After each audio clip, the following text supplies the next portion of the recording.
Em 2021, os clubes europeus lançaram a Superliga Europeia, um campeonato reclusivo que envolveu os supostos 12 melhores clubes de futebol da Europa, com o objetivo claro de tomar o lugar da Champions League e se tornar o principal campeonato de futebol do mundo. Só que o projeto foi um fracasso. Os torcedores, não só dos clubes, mas do mundo inteiro, ficaram completamente indignados. Alguns governos, incluindo a União Europeia, interviram nisso e só 2 dias depois do anúncio do projeto ele foi abandonado. Agora, enquanto tudo isso acontecia, a FIFA estava só observando o lançamento dessa competição. E talvez até de certa forma anotando tudo para criar sua própria versão. Agora não com 12 clubes, mas sim com 32. E representando não só a Europa, mas também o mundo todo. Então assim surgia a nova Copa do Mundo de Clubes da FIFA, realizada com a sua primeira edição nos Estados Unidos. E apesar de uma certa relutância de muita gente antes do começo do campeonato, ele conseguiu se provar ser um enorme sucesso. Só que essa também pode ter sido considerada uma das jogadas mais estratégicas e ousadas da história do futebol. E não só por conta de um campeonato diferente ou desse troféu maluco que eles criaram,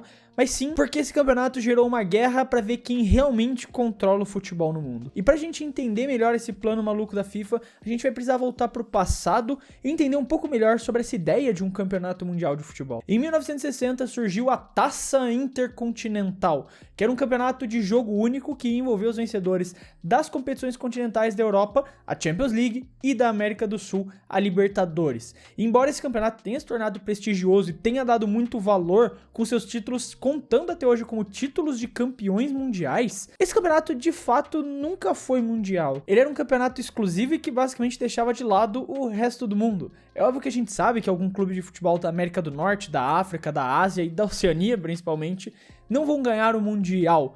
Mas como você pode chamar um campeonato de mundial se ele realmente não engloba o mundo inteiro e sim só 2 continentes? Sem falar que um outro fator que pesava muito para essa competição ser desvalorizada é o fato de que a FIFA não tinha um envolvimento direto. Esse torneio sempre foi organizado em parceria da Conmebol com a UEFA, ou seja, a FIFA não tinha as mãos nesse campeonato mundial. E conforme ele ia ganhando popularidade, tornando o seu troféu prestigioso, eles começaram a sentir uma certa inveja e a necessidade de ter as mãos também dentro disso. Foi aí que finalmente em 2000 eles lançaram o primeiro Mundial de Clubes oficial da FIFA, reunindo equipes das 6 confederações da entidade. E apesar do título que o Corinthians conquistou na competição inaugural realizada no Brasil, o torneio teve uma vida bem curta porque ele foi muito mal planejado e também teve uma receptividade muito baixa do público. A FIFA não conseguiu fazer dinheiro, muito pelo contrário, eles perderam muito dinheiro com esse campeonato. Enquanto isso, as outras competições continentais, como Liga dos Campeões e a Libertadores, ganhavam cada vez mais popularidade, se tornavam cada vez mais lucrativas. O que fez então a FIFA querer ir atrás e tentar lançar de novo o Mundial de Clubes, dessa vez em 2005. Só que ainda assim era uma competição muito pouco valorizada, principalmente na Europa, porque em outros continentes, como aqui na América do Sul, a gente sempre deu um grande valor para esse torneio mundial, exatamente por essa necessidade constante que a gente tem aqui no Brasil de comparar os nossos clubes com os clubes europeus. Mas não era um campeonato que tinha um apelo, que tinha esse nome, que tinha esse peso para atrair uma audiência global que a FIFA sempre quis trazer. Com vários jogadores e técnicos de clubes europeus dizendo até que encaravam o campeonato como um torneio de pré-temporada. E por conta disso, esse Mundial de Clubes, que eventualmente se transformou no atual Intercontinental, sempre foi uma competição quase sem lucro nenhum para a FIFA, muito diferente de outras competições que a entidade organiza. Nessa competição, ela mais despeja dinheiro do que recebe dele. É um desejo da FIFA fazer com que esse título mundial exista, mas eles não sabiam como transformar ele em algo lucrativo.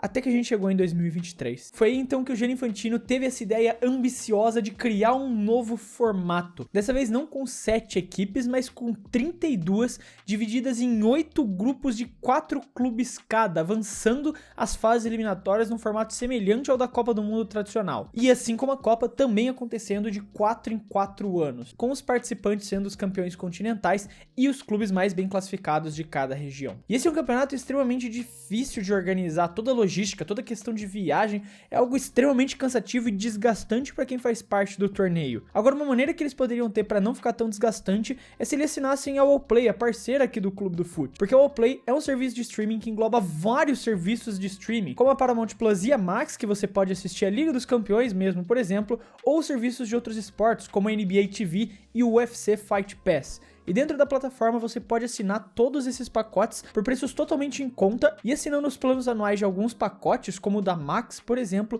você além de pagar R$ 29,90 por mês, ainda recebe R$ 40 por mês para usar na ingressos.com, para você poder ir em eventos, no cinema ou gastar como você quiser dentro da plataforma. Então isso é uma forma muito inteligente de você ter acesso a todos esses conteúdos, tanto de filmes e séries quanto de esportes, por um preço muito bom e também recebendo benefícios por isso. Para você conferir tudo isso é só clicar no link do comentário fixado, e você também vai estar ajudando muito aqui o Clube do Fute. Então obrigado ao Play pela parceria, agora bora voltar pro vídeo. E claro que para o campeonato ser mundial de verdade, a FIFA teve que entrar com algumas regras, como por exemplo a proibição de mais de 2 clubes por país, com exceção de clubes campeões dos campeonatos continentais. Além de outras regras, como por exemplo de vetar o Leão de participar do campeonato, por ser um clube que fazia parte de um grupo que já era dono de outro clube no mundial, o Pachuca. Só que ainda assim tiveram algumas decisões bem controversas em relação aos times que participariam do campeonato, como o caso do Inter Miami, porque o clube conquistou essa vaga por ser o representante do país sede, os Estados Unidos. E até aí tudo certo.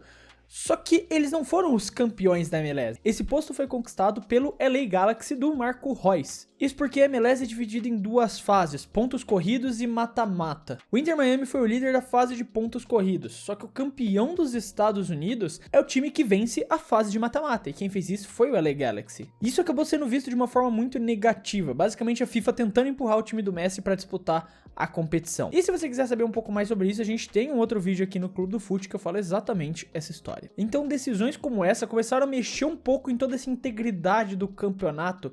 Parecia que ele era só um torneio distorcido e feito pela mídia e pelo marketing para a FIFA poder enfiar os times que ela queria e lucrar em cima disso. Não se tratava só apenas de futebol, mas sim de uma engenharia estratégica muito maior. E a verdade é que tudo isso só foi criado e feito dessa maneira porque a FIFA queria comprar uma guerra com a UEFA. Como eu falei, a FIFA nunca lucrou de verdade com a Copa do Mundo de Clubes antiga, o Mundial de Clubes e agora o Intercontinental, como você quiser chamar. A única competição organizada pela FIFA que realmente traz um lucro significativo é a Copa do Mundo de Futebol Masculina. Outros campeonatos organizados pela FIFA, como a própria Copa do Mundo de Futebol Feminina, ou de outras competições como Copa do Mundo de Futebol de Areia e Copa do Mundo de Futsal, geram lucros, mas não chegam nem perto da máquina de fazer dinheiro que é a Copa do Mundo de Futebol Masculino. E esse era um grande problema que a FIFA enfrentava. Eles queriam uma outra forma de poder potencializar os ganhos da entidade, além de só a Copa do Mundo. Só que no meio das seleções não tem muito mais o que fazer, porque essa é a única competição que eles de fato têm o poder de organizar. Outras competições e seleções são organizadas pelas próprias entidades, como a Conmebol fazendo a Copa América e a UEFA fazendo a Euro. Mas aí que tá, tinha um mercado que a FIFA nunca conseguiu explorar direito, que era exatamente o mercado dos clubes. Então, tentando criar esse torneio como um mundial de clubes nesse formato ampliado e globalmente promovido com a intenção de fazer algo tão grande quanto a Copa do Mundo, a FIFA buscou tentar abrir novos caminhos de explorar um potencial de receita maior dentro do futebol dos clubes, que era algo que eles não conseguiam, que era dominado praticamente pela UEFA com a Liga dos Campeões e pela Conmebol com a Libertadores. A FIFA nunca teve acesso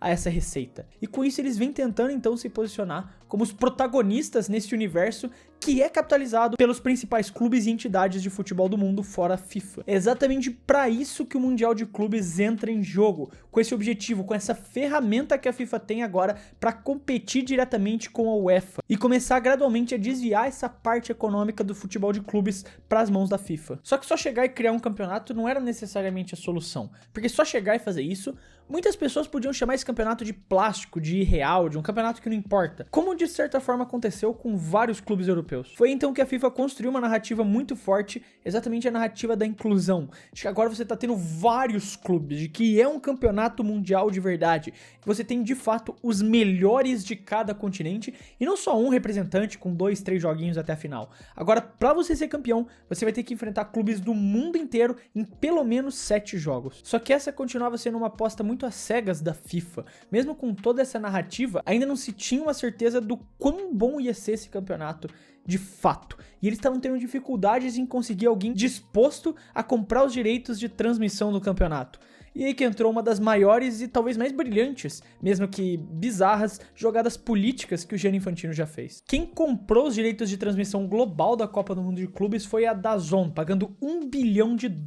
O problema é que a DAZN, fora de alguns países específicos da Europa, como a Alemanha, é um serviço de streaming muito pouco popular. Então como que eles estavam fazendo um investimento desse porte para conseguir transmitir um campeonato globalmente. Primeiro que não foram eles que transmitiram de forma direta, eles venderam para parceiros regionais em diversos lugares, aqui no Brasil, para a Rede Globo e para a Cazé TV. Mas esse dinheiro não saiu necessariamente da DAZN, e sim do governo saudita, do PIF, o Fundo de Investimentos Sauditas, que antes da compra dos direitos feitos pela DAZN, fez um misterioso investimento de $1 bilhão exatamente na DAZN. E tudo isso foi uma jogada política para eles serem os escolhidos como sede da Copa do Mundo da FIFA de 2034. Então, basicamente, o Gianni Infantino fez esse acordo com o PIF para garantir um direito de transmissão global do evento e também o recurso financeiro para a premiação estratosférica que esse campeonato vai oferecer para os clubes, e com isso ele vendeu basicamente a Copa do Mundo de 2034. Só que ele não fez isso de forma direta, ele fez isso de uma forma muito inteligente,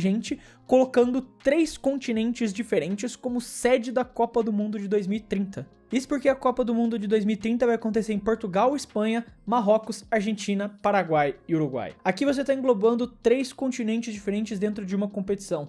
E pelas regras da FIFA, depois que um continente recebe a Copa do Mundo, ele precisa esperar pelo menos 2 ciclos para poder voltar a se candidatar. Com a América do Norte excluída por conta dos Estados Unidos recebendo a Copa do Mundo de 2026, sobra somente o continente asiático e o continente da Oceania disponíveis. E como a Oceania não vai nem tentar sediar uma Copa do Mundo, sobra só a Ásia e a Arábia Saudita. Agora, um outro ponto que fez vários clubes olharem torto pro campeonato foi a questão da distribuição desigual financeira, porque embora o prêmio total seja gigantesco, seja estratosférico, os maiores beneficiados desse campeonato vão ser os clubes europeus, que participam em maior número e possuem maiores chances ali de conseguir avançar nas etapas classificatórias. Isso condiz numa concentração muito maior financeira dentro do mesmo continente europeu, que vai reforçar essa disparidade entre clubes gigantes como o Bayern de Munique e os seus concorrentes lá da Bundesliga. Vai só aumentar o ganho de receitas do Bayern de Munique e impedir que qualquer clube da Bundesliga, que já não conseguia competir com eles, se torne cada vez mais distante. Isso pode criar um efeito bola de neve aqui no Brasil também,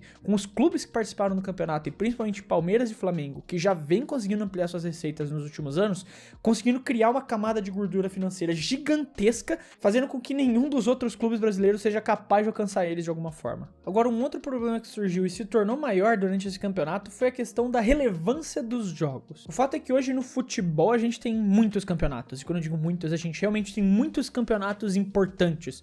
Um clube brasileiro mesmo disputa o Campeonato Brasileiro, a Copa do Brasil, a Libertadores e agora a Copa do Mundo de Clubes. São muitos jogos de muitos campeonatos importantes. E quando você tem muitas competições, todas elas sendo importantes, você acaba desvalorizando todas ao mesmo tempo. E a gente pode pegar o exemplo disso de ligas americanas, como a própria NFL, que só tem 17 jogos na temporada regular. Isso dá um valor maior para os jogos. Então essa questão da quantidade de jogos que a gente tem hoje, falando fora, claro, da questão física e do cansaço dos jogadores, principalmente aqui no Brasil, que jogam muito, você também desvaloriza um pouco dos jogos, principalmente os outros jogos que não vão ser tão importantes quanto o Mundial de Clubes. E esse ponto refletido com a escolha do local para a Copa do Mundo de Clubes, os Estados Unidos, um país que tradicionalmente não se importa com futebol, gerou várias cenas como essa daqui que vocês estão vendo, de um estádio completamente vazio durante uma partida de Copa do Mundo de Clubes. E para estimular as vendas, a FIFA precisou recorrer a algumas táticas bem criativas e algumas pessoas diriam até desesperadas, como deixar o preço de alguns ingressos mais de 97% mais baratos e fazendo promoções como se você comprar 20 ingressos, você vai ser garantido um ingresso para a final da Copa do Mundo de 2026. Agora, apesar desses problemas, no final das contas, o novo Mundial de Clubes se mostrou um grande sucesso. A FIFA realmente conseguiu tornar um torneio que antes era irrelevante numa vitrine global, colocando os principais clubes de cada continente para se enfrentarem em partidas que realmente se mostraram muito boas e competitivas. Conseguiu atrair investimentos bilionários, conseguiu transmitir os jogos pelo mundo inteiro e garantiu essa visibilidade inédita em alguns mercados que antes eram ignorados no futebol. Enquanto a Superliga foi rejeitada em só 48 horas, o Mundial foi aceito sem grande resistência, para falar a verdade. Isso diz muito pra gente sobre quem realmente comanda o futebol. Com as 32 equipes, um formato semelhante ao que a gente tem na Copa do Mundo, e as premiações gigantescas, esse campeonato conquistou não só os clubes e os patrocinadores, mas principalmente, e o mais importante para a FIFA, a audiência. Eles conseguiram o que eles mais queriam, que era rivalizar com a UEFA. E claro que as críticas e os problemas vão existir. Você pode dizer a sobrecarga do calendário, você pode dizer da desigualdade financeira, das decisões comerciais controversas e políticas.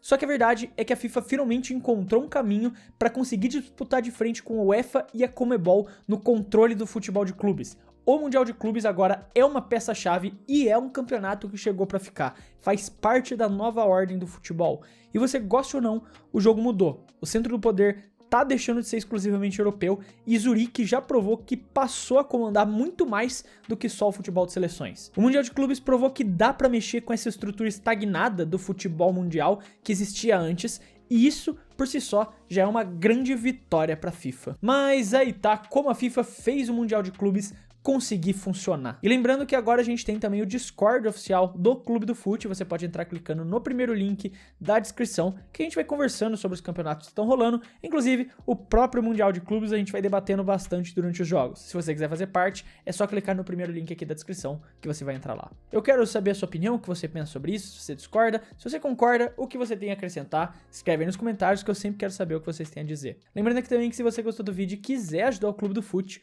você pode fazer isso se inscrevendo no canal, porque ajuda muito a poder continuar produzindo todos esses vídeos aqui pra vocês. Eu quero deixar um abraço pra você que ficou até aqui e até o próximo vídeo.